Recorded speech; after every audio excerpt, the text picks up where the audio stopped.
Dan rencang-rencang saya, terima kasih masih setia dengan Lanting Kutoarjo yang tengah membahas tentang kisah beliau, Pangeran Purwoatmojo yang sangat luar biasa.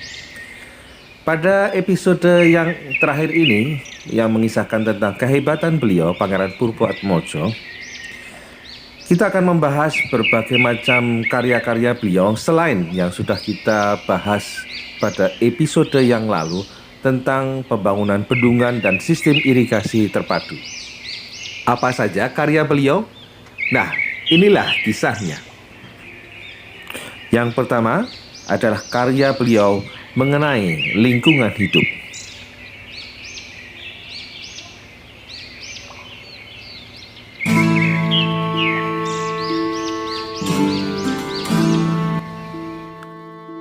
Pada masa tahun 1875, Pangeran Purwoatmojo berusaha keras melakukan penghijauan dan penghutanan di wilayah pantai selatan dengan menanam pohon nyamplung. Ini dia rencang-rencang saya, profil dari pohon nyamplung.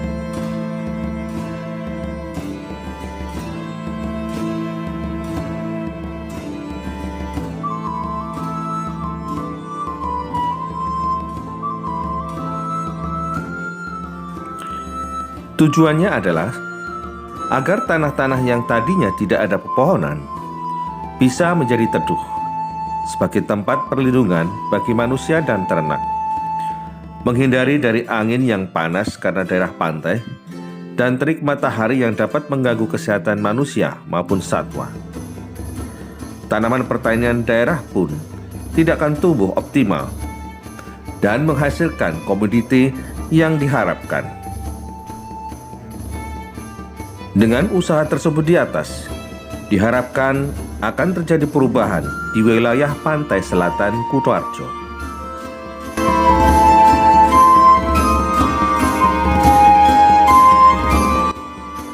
Pada mulanya, usaha tersebut tidak membuahkan hasil yang diharapkan.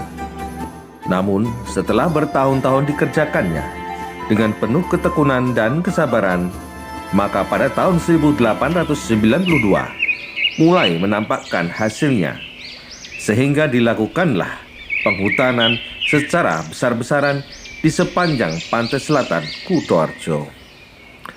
Seperti yang kita saksikan sekarang ini, rencang-rencang saya, inilah wilayah yang dihutankan oleh Pangeran Purwoatmojo, yaitu salah satunya di wilayah pantai selatan Ketawang.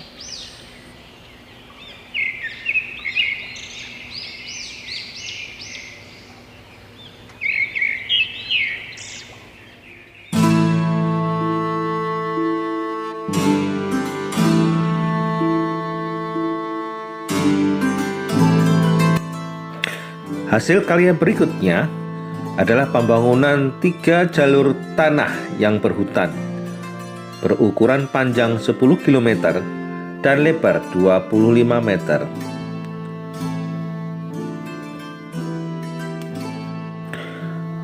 Dan juga menanami tanah pegunungan yang terletak di sebelah utara Kabupaten Kutoarjo dengan berbagai macam pohon, khususnya adalah pohon jati.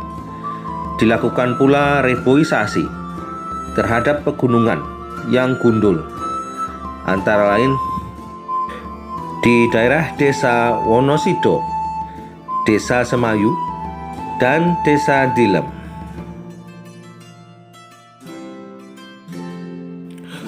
Nah, rencang-rencang saya, ini merupakan ilustrasi video yang saya buat bersama tim Lanting Kutoarjo di wilayah Kemiri bagian utara, ya, yang paling utara.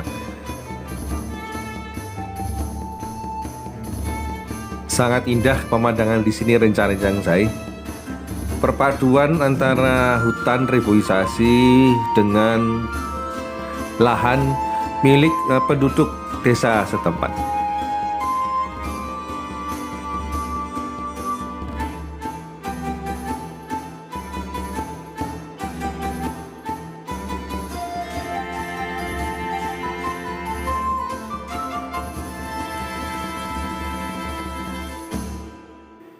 Hasil karya berikutnya adalah pengerukan kedalaman saluran Mawar pada tahun 1871, sehingga air yang semula tidak mengalir dapat dilepaskan dengan lancar dan tentu saja menambah mutu kesehatan daerah itu. Kemudian pembangunan beberapa buah desa baru dengan cara menutup tanah Bonorowo yang sepanjang tahun itu digenangi air bisa dikeringkan, sehingga terbentuklah desa-desa baru seperti Desa Bercoh, Desa Tunggulanyar, Desa Tulusrejo, Desa Tegalrejo, Desa Wonoenggal, dan Desa Banyuyoso. Dan sisanya sebagian besar lainnya telah diubah menjadi tanah persawahan seluas 1.800 bau dan diperuntukkan bagi penduduk setempat.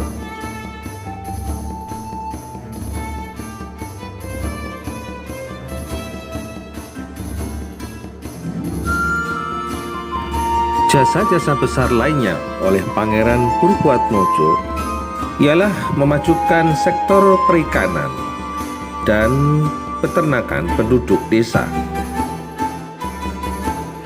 Beliau juga memberikan arahan dan pendidikan dan mendorong penduduknya untuk hemat dan gemar menabung.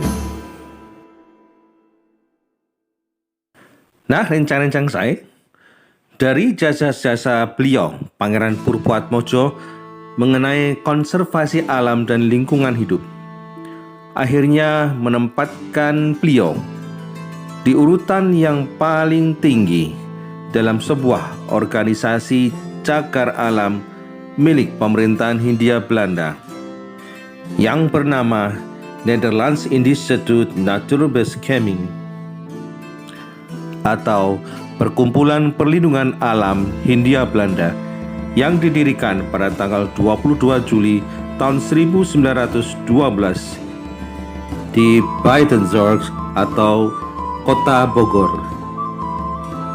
Dan beliau adalah satu-satunya orang pribumi Jawa asli yang duduk di paling atas dari para peneliti dan naturalis yang terkenal, yang semuanya adalah orang-orang Belanda, seperti Karel Alfred Rudolf Boska, Dr. W. Doctors van Leeuwenhoek, Dr. F.C. von Faber, Pater Augustus Owens, dan lain sebagainya. Karena keberhasilan beliau, Pangeran Purwoatmojo, sebagai tokoh panutan dan pimpinan sosial yang memiliki kecenderungan berperan sebagai motivator bagi rakyatnya, berjerikan pada penguasaan ilmu dan teknologi dalam melaksanakan tatanan konservasi lingkungan air.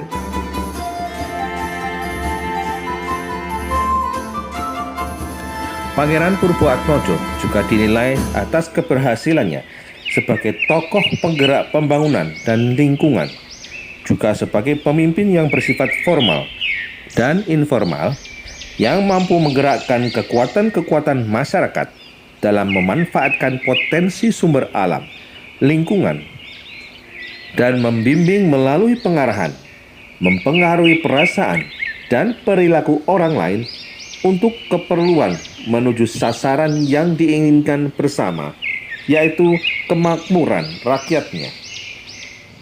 Berikutnya adalah pembangunan sarana transportasi Richard Jangsai. Mengingat pesatnya pertumbuhan ekonomi dan perdagangan di wilayah Kabupaten Kutoarjo, atas prakarsa pemerintah Hindia Belanda, Pangeran Purwoatmojo membangun sebuah jalur rel kereta api mulai dari Purwokerto menuju ke Yogyakarta pada tahun 1880 hingga 1885. Dilanjutkan pembangunan lintas rel kereta api mulai dari Kutoarjo menuju ke Purworejo pada tahun 1890. Berikut dengan semua fasilitasnya, termasuk rumah dinas untuk para pegawai stasiun kereta api di Kutoarjo. Dan ini salah satu dari rumah dinas pegawai kereta api di Jalan Bedeng, Kutoarjo.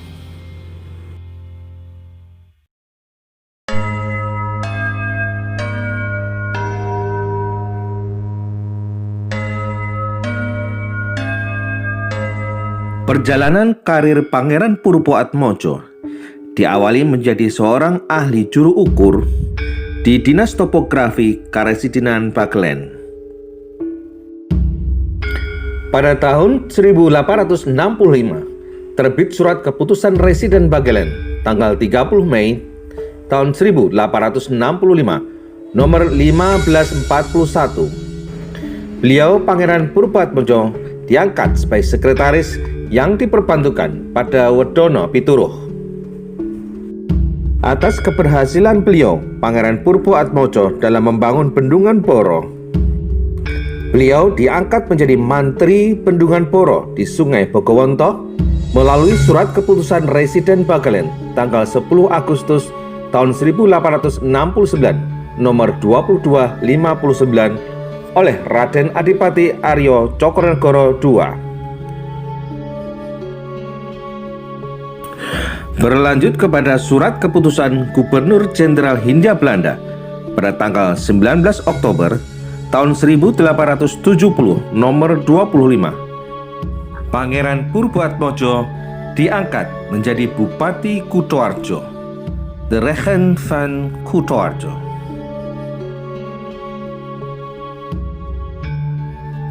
Berlanjut kepada surat keputusan Gubernur Jenderal Hindia Belanda tanggal 30 Juni tahun 1889 nomor 3. Pangeran Purwoatmojo memperoleh gelar Adipati.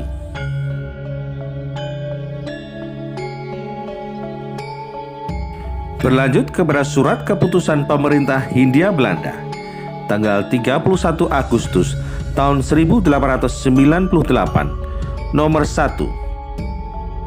Pangeran Purwoatmojo berhak menyandang payung kehormatan yang berwarna kuning.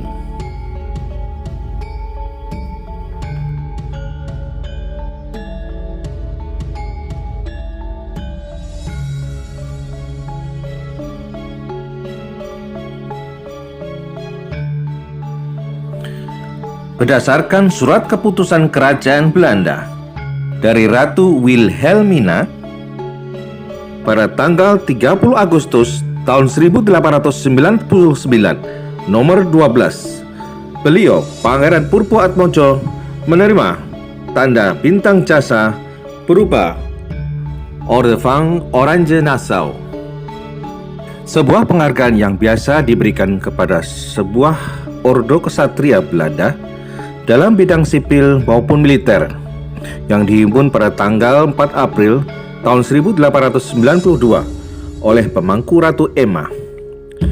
Pelaksana jabatan atas putrinya yang masih di bawah umur, yaitu Ratu Wilhelmina. Warna jingga terjadi antara merah dan kuning dalam spektrum yang terlihat pada panjang gelombang sekitar 620 hingga 585 nanometer. Berdasarkan surat keputusan Kerajaan Belanda dari Ratu Wilhelmina tanggal 27 Agustus tahun 1908 nomor 30, Pangeran Purwoatmojo diangkat sebagai kesatria singa Kerajaan Belanda yang menyandang tanda jasa Ridder van der Nederlands Leeuw. Adalah sebuah kepangkatan salib kesatria kelas 5 dari Ordo Oranye Nassau yang mempunyai 6 kelas. Kedua jenis tanda jasa dari Ordo Oranye Nassau adalah sebuah ordo kesatria yang terbuka bagi setiap orang yang memiliki jasa istimewa dan luar biasa bagi masyarakat. Surat keputusan pemerintahan Kerajaan Hindia Belanda pada tanggal 22 Februari tahun 1900, nomor 44, beliau mendapatkan kenaikan gaji dari 1.000 gulden menjadi 1.200 gulden.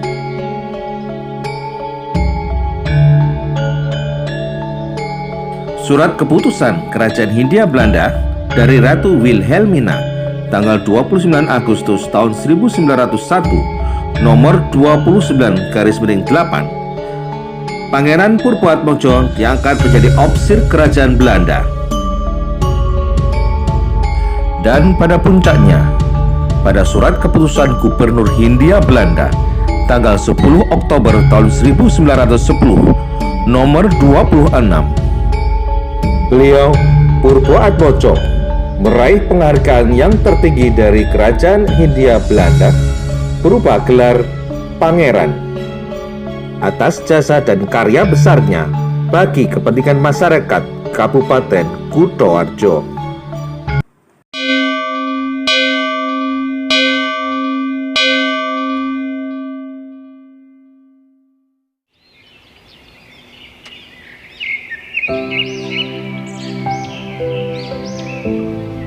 Rencang-rencang saya, ada beberapa orang yang berpendapat bahwa setelah masa Tumenggung Surokusumo, semua pemimpin yang menjadi Bupati Kutoarjo merupakan kepanjangan tangan dari pemerintahan Kerajaan Hindia Belanda. Namun, pendapat ini bertendensi atau berkonotasi yang kurang proporsional.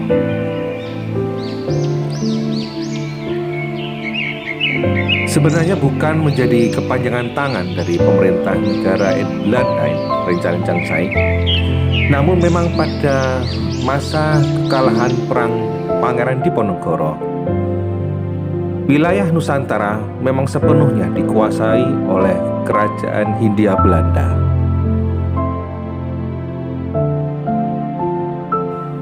Sehingga mau tidak mau kita harus tunduk kepada pemimpin yang berkuasa di saat itu.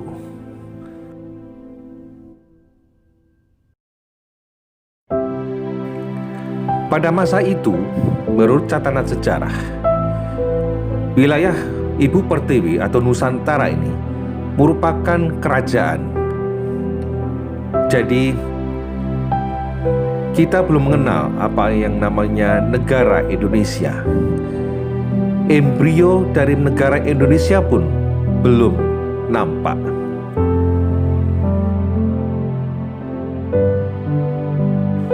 Yang ada adalah wilayah Nusantara telah jatuh di tangan penjajah pemerintah kolonial Belanda. Namun demikian rencang-rencang saya,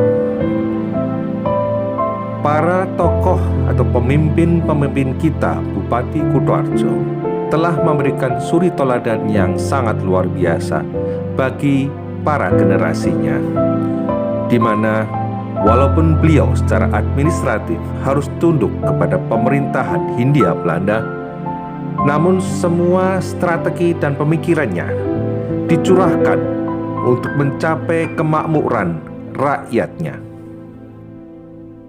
Sejarah telah membuktikan bahwa antara tahun 1880 hingga 1890, Pangeran Purwoatmojo berhasil meniadakan atau menghapus sistem kerja paksa tanpa upah atau rodi yang membawa penderitaan yang amat sangat terhadap penduduk atau rakyat Kutoarjo dan sekitarnya.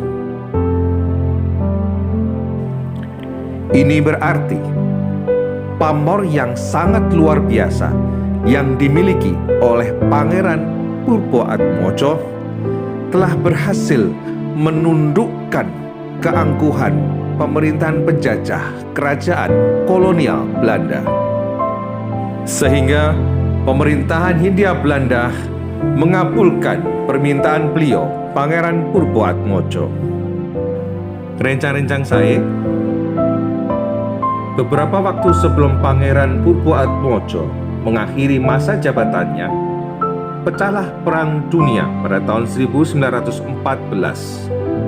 Akibatnya, terjadi penderitaan di Pulau Jawa dan kekurangan pangan bagi para penduduknya. Penduduk pribumi juga terdorong niatnya untuk menggalang persatuan di antara sesama warganya. Maka berdirilah gedung organisasi sosial yang bernama Tanggal Pandrio Darmo, yang nampak kurang terawat, namun hingga sekarang masih mampu memberi pelayanan kepada warganya. Wilayah Kabupaten Kutoarjo yang lama pada awal pemerintahan Pangeran Purboatmojo yang meliputi distrik Kutoarjo, Pituruh, dan Kemiri. Sesudah itu, pada tahun 1872, Kabupaten Ambal dihapus dan distrik Wonoroto serta bagian dari Ambal digabungkan dengan Kabupaten Kutoarjo. Rencang-rencang saya, begitu hebatnya pamor Pangeran Purboatmojo hingga suatu saat sebuah koran berbahasa Belanda terbitan Semarang pada hari Senin tanggal 15 Oktober tahun 1928 mengetengahkan tentang wafatnya beliau Pangeran Purboatmojo. Koran tersebut bernama The Locomotive yang mengabarkan, pada Sabtu pagi di Kutoarjo, tanggal 13 Oktober tahun 1928, dalam usianya yang 79 tahun, mantan Bupati Kutoarjo, Pangeran Purboatmojo, telah meninggal dunia. Nah, rencang saya sekarang kita berada di depan makam Raden Adipati Purboatmojo, ya. Yang kalau yang di sebelah atas sana adalah makam dari ayahandanya, yaitu Raden Adipati Pringgoatmojo. Sedangkan yang di dalam ini merupakan makam dari putranya, yaitu Raden Adipati Purboatmojo. Sedangkan yang di sebelah kiri saya ini adalah makam daripada putra dari Raden Adipati Purboatmojo, yaitu yang bernama Raden Adipati Purbo Hadi Kusumo, ya. Sekaligus juga merupakan cucu dari Raden Adipati Pringgoatmojo yang ada di sebelah atas sana, ya. Rencang-rencang saya, kalau rencang saya pas ke sini, kemudian masuk ke dalam bangunan makam Raden Adipati Purboatmojo. Raden Adipati Purboatmojo sangat dia memiliki makamnya memiliki sebuah bentuk yang sangat bagus karena dibangun kijingnya itu menggunakan batu marmer, ya. Terlihat sekali bahwa pada masa itu bahwa gedung ini merupakan gedung yang sangat indah dan bagus, ya, karena dilihat dari postur tubuh dari bangunan ini, kemudian dari batu yang dipakai untuk makam beliau merupakan batu dari marmer dan memang itu sangat berkualitas sekali, ya, sangat bagus sekali. Jadi sangat seimbang sekali, ya, dengan jasa-jasa beliau, ya, terhadap kemajuan kota Kutoarjo, karena beliau ini di samping adalah kepala pemerintahan, beliau ini juga seorang insinyur, ya, pengairan, ya, yang sudah bekerja keras membangun sistem irigasi dan bendungan sehingga tercipta sebuah sistem irigasi dan pengairan yang sangat teratur dan sistematis seperti yang kita rasakan pada saat ini, ya. Apalagi sekarang bahwa wilayah ini terkenal bahwa Kutoarjo ini merupakan lumbung padi, ya, karena sistem pengairan di sini sangat bagus sehingga persawahan dan hasil panen dari sawah itu sendiri juga sangat melimpah, ya, akibat dari hasil dari sistem irigasi yang sangat bagus yang sudah dibangun oleh beliau ini Raden Adipati Purboatmojo, ya. Namun sayang sekali, ya, rencana-rencana saya seiring dengan berjalannya waktu ternyata bangunan atau struktur bangunan makam beliau ini tidak terawat sehingga menjadi kondisinya seperti yang kita lihat sekarang ini, ya. Amat sangat disayangkan kalau kita meninjau dari jasa-jasa beliau yang sangat besar terhadap kota kita tercinta Kutoarjo ini, rencana-rencana saya.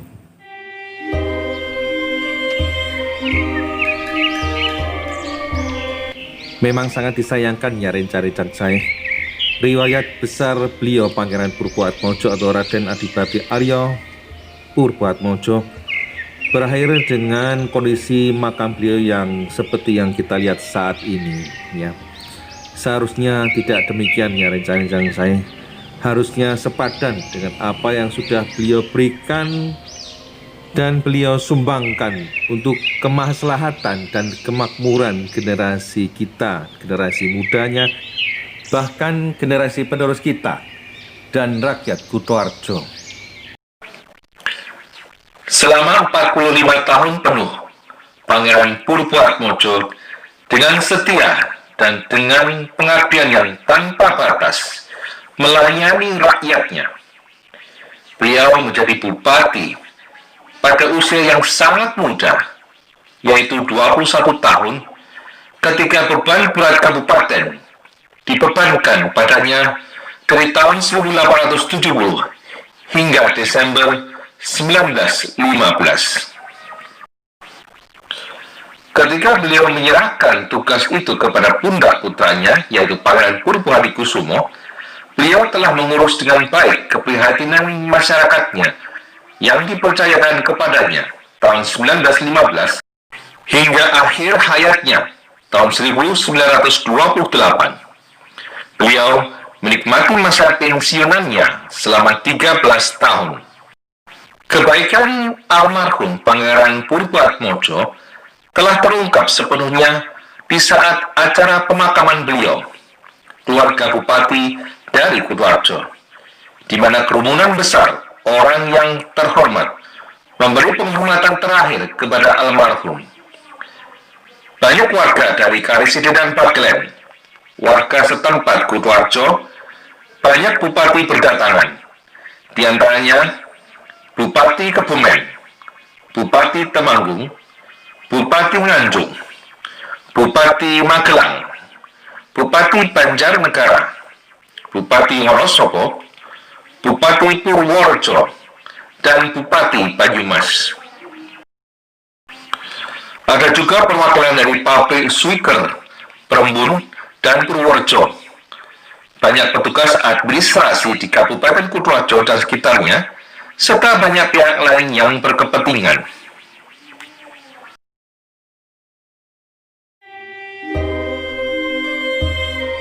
Pangeran Purboatmojo menikahi putra-putri mantan Bupati Ambal, yakni Raden Adipati Purbonagoro.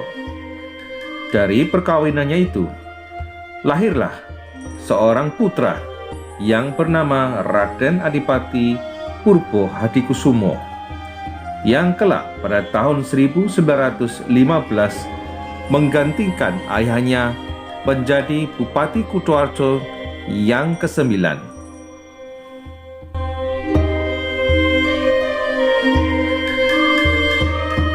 Rencang saya, semoga kita bisa memetik hikmah dan teladan dari riwayat besar beliau, Pangeran Purboatmojo, untuk diterapkan pada kehidupan kita sehari-hari. Terima kasih dari kami, orang Kutoarjo.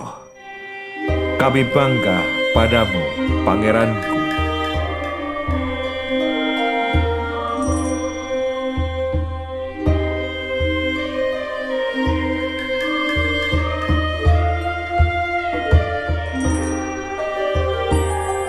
Nah, rencang-rencang saya, begitulah riwayat luar biasa dari Pangeran Purboatmojo. Sangat panjang sekali ya, sampai 4 video kita buatnya. Untuk itu, jangan lupa rencang-rencang saya untuk menulis komen di Landing Kutoarjo ini. Dan saya ucapkan terima kasih buat rencang-rencang saya semua yang telah menyaksikan video ini hingga tuntas. Apabila ada kelemahan, itu semata-mata dari saya mohon maaf. Jika ada sebuah kelebihan, itu semata-mata dari Allah Subhanahu wa Ta'ala. Wassalamualaikum warahmatullahi wabarakatuh. Nuhun.